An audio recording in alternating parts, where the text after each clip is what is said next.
TikTok is an amazing free source that you can use to grow your clothing brand to a 5-figure, 6-figure, or even 7+ figure company. Its algorithm promotes your products to not only hundreds of thousands of people, but to your target audience, people who are the most keen to purchase your clothes. In this video, I'll talk about how to use TikTok to naturally grow your clothing brands. First off, it's extremely important to be consistent with your content on TikTok, especially when you have just made a new account. The TikTok algorithm rewards people who post consistently. This doesn't mean post 15 videos every hour, but to post every 4 to 5 hours. This has worked best for me, as a TikTok video will normally take up to 3 hours max to blow up. There's some instances where a video may blow up 2 to 3 days later, even weeks later, but normally after 3 hours your views have spiked. So by posting every 4 hours, you can give yourself and your videos some time to blow up. And right as views start to get a little low, as everything starts to settle down, you can get another video going up again. Getting ideas for TikTok content can be difficult, as typically your videos need to captivate the mind of the watcher within a couple of seconds in order for them to be interested enough to keep watching. You have to hook them in.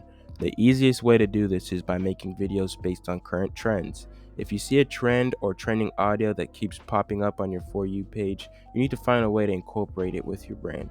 You can see me doing this with this swipe slideshow. Another way to get viral ideas for TikToks are to search up clothing brand in the TikTok search bar. Go to filter, press last 24 hours, and then press most liked.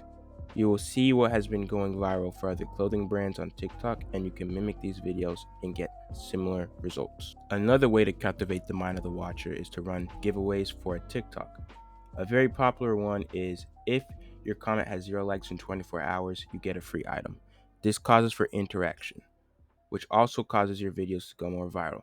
If you have good interaction on your videos, TikTok will continue to push it out on people's For You pages. In general, what I've noticed is a good view to like ratio is about 1 to 10, and having plenty comments is always a bonus. When making TikToks, when you're posting your clothes, make sure to use high quality mockups, 3D mockups, or a real picture of the product. People want to know what the clothing will look like if they bought it at the moment. Don't use the vector mockup pack you made for your manufacturer. If you don't know how to make high quality mockups, look it up on YouTube. There's tons of guides. I'll even come up with one in the near future on ways to make high quality mockups for free. To find blank images of clothes to use for your mockups, I recommend going on the Brand Bible. They have tons of great looking mockups for you to put your designs on. On TikTok, you want to make sure that your Instagram is linked in the bio. When you have under 1,000 followers on TikTok, you cannot put your website link in your bio, so it's easier for you to direct your fans to your Instagram, where you can post story updates, post new products, and most importantly, post your link. Not only is having Instagram in bio great for directing potential customers to your website, but an amazing way to have the customer see your current work, past work, and future work, as it is all in your feed. That's all I have for you today. I have a lot of videos coming up soon. If you had any questions, ask away in the comments, and if you have any ideas for a video you want me to make, please write that below in the comments as well. Lastly, these are to my 2 clothing brands. I will greatly appreciate a follow or any form of support on those. Thanks.